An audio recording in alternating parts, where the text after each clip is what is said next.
Roman Emperor Pompeius captured Jerusalem in 63 BC, and King Herod, who was declared as the king of Judea in 40 BC, set about expanding and beautifying the temple.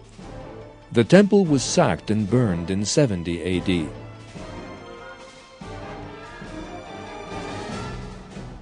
The seven-branched candelabrum and a few other sacred objects rescued were carried to Rome.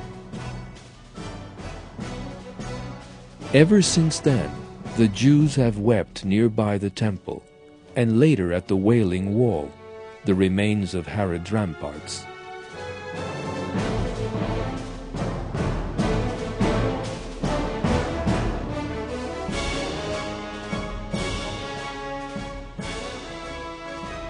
In 587 BC, King Nebuchadnezzar II, builder of the famous Hanging Gardens of Babylon, captured Jerusalem in a fierce onslaught.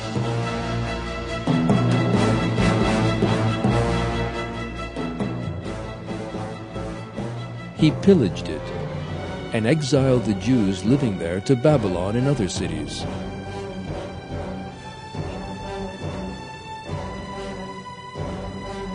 After that time, the ark was lost, and no trace of it was ever found.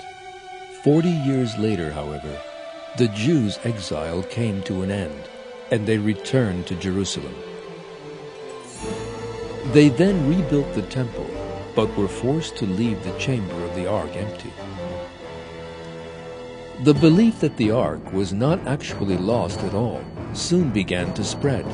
The rumor began to spread that the ark had been concealed in a secret compartment prepared beneath the temple by the Levites, who were responsible for its protection. Yet these rumors were insufficient to locate the ark. Finally, historical sources agree that in 70 AD, the Roman general Titus reached this underground chamber after sacking Jerusalem and sent the ark with its sacred contents to Rome.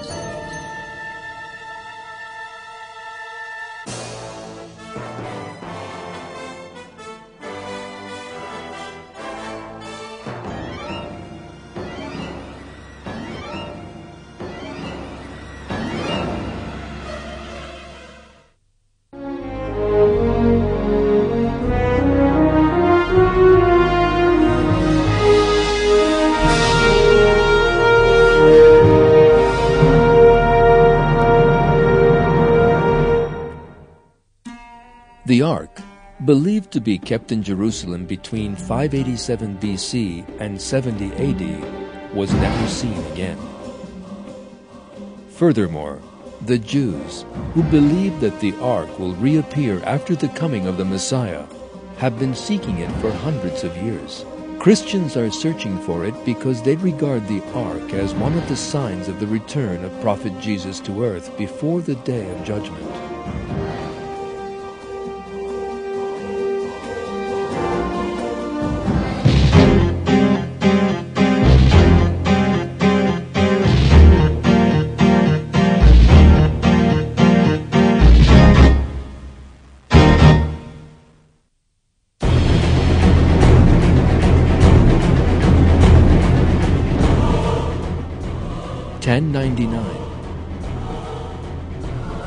The time of the First Crusade.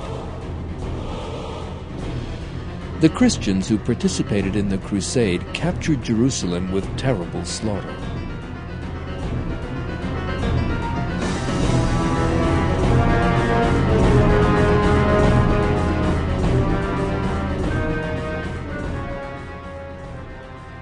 Most of the soldiers who took part in the war returned home, with the exception of one group. One group of crusaders, mainly consisting of Frenchmen, remained in the region. Jerusalem was of the greatest importance to these people, who called themselves the Knight Templars. The true aim of the 9 knights who founded the Templars cult was very different to that of the other troops.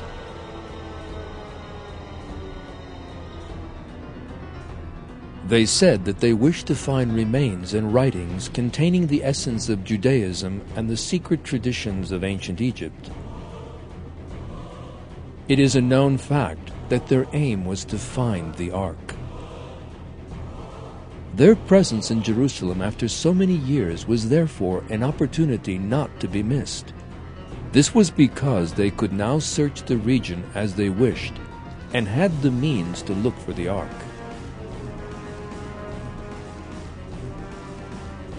The Knight Templars carried out the first recorded excavations at the Temple Mount at the time of the Crusades. The importance to the Templars of the Ark of the Covenant could clearly be seen in the historical works they left behind them. A relief drawn by them on the northern door of Chartres Cathedral, built by them in the 12th century, depicts the Ark of the Covenant being taken to an unknown destination in a carriage. And underneath this is written, "Here is hidden the Ark of the Covenant." Although the Templars obtained some information in the inquiries they conducted until the 19th century, they never found the Ark.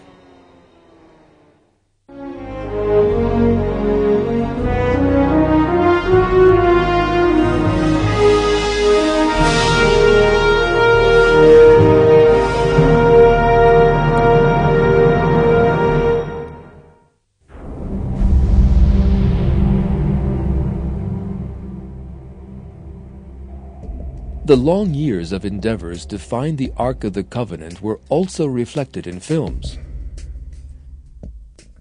Harrison Ford and the Adventures of Indiana Jones, for example, and one particular film in this series, Raiders of the Lost Ark, which was directed by Steven Spielberg. The film's subject matter deals with the famous archaeologist Indiana Jones being charged by his country with locating the lost Ark of the Covenant. Jones embarks on an adventure filled with traps and dangers in order to locate the Ark.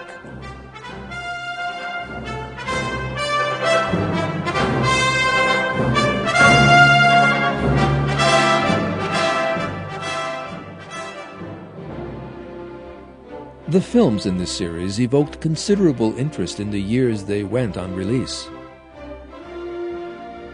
They not only appealed to adventure lovers, but also attracted considerable interest from religious circles. Although the subject matter and locations do not fit the historical facts, the film was visually sufficient to awaken great interest. In this way, the search for the Ark of the Covenant again became a current issue.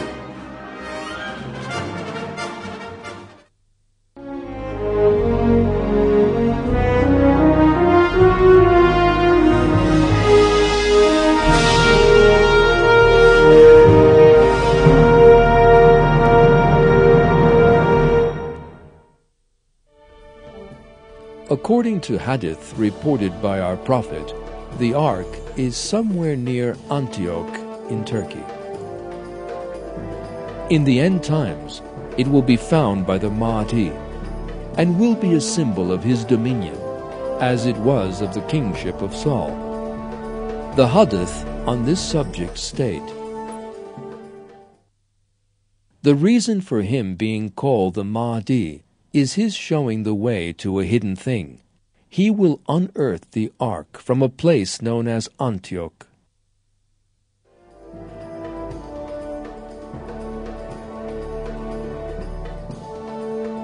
The Mahdi will send an army to wage war against the Romans. His knowledge of the law is as great as that of 10 scholars.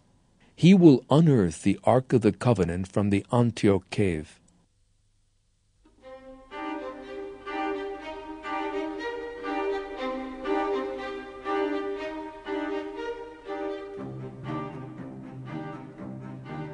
Some members of the Jewish Essen cult who fled Roman persecution sought shelter in Qumran, on the shores of Lake Lut, or the Dead Sea, and near Jordan. Others settled around Antioch. The Essens who settled around Antioch might have taken the Ark of the Covenant with them. They probably sought a safe place to keep the Ark, which they had protected from pillage and theft for hundreds of years, and decided to settle in Antioch. The Essens were different to other communities in various ways. Those who settled in Qumran set about copying and protecting the Pentateuch.